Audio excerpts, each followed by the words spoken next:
Sosok Putri Zulkifli Hasan, foto lebaran bareng Verrell Bramasta bak suami istri. Di momen lebaran, Verrell Bramasta mendadak mengunggah foto dirinya bersama Putri Zulkifli Hasan dan kedua anaknya. Tampak Verrell Bramasta dan Putri Zulkifli Hasan layak sepasang suami istri. Dari Vena Melinda ini justru mengamini banyak komentar positif yang mendoakan dirinya bisa bersama dengan Putri Zulkifli Hasan saat ditemui di Sentul Bogor, Jawa Barat pada Jumat 12 April 2024 malam. Diketahui Putri Zulkifli Hasan memiliki nama lahir Putri Zulia Safitri. Ia lahir 13 Mei 1988 atau berusia 36 tahun. Ia adalah putri sulung dari Ketua Umum PAN Partai Amanat Nasional, Zulkifli Hasan dan Soraya Muhammad Ali.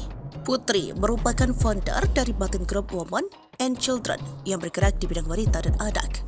Diketahui saat ini, ia seorang janda dua anak bernama Iliyuna Kabila Rais dan Abraham Sahafi Rais. Ia diketahui pernah menikah dengan Ahmad Muftas Rais yang merupakan putra Amin Rais pada 2011 silam. Namun pernikahan itu kandas alias berakhir cerai di tahun 2022.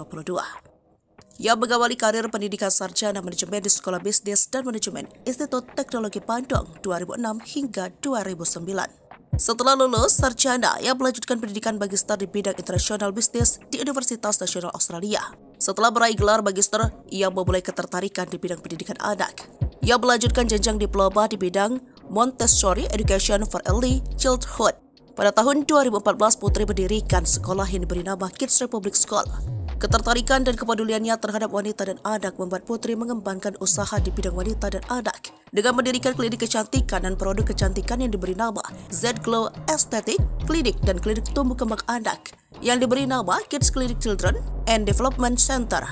Putri juga rutin melakukan kegiatan sosial dan memperhatikan berbagai isu sosial mengenai wanita dan anak. Hal ini melatar belakangi Putri untuk kemudian berkhidmat di bidang politik dengan aktif sebagai Wakil Ketua Umum DPP Puan Perempuan Amanat Nasional periode 2017 hingga 2021 dan 2021 hingga 2025.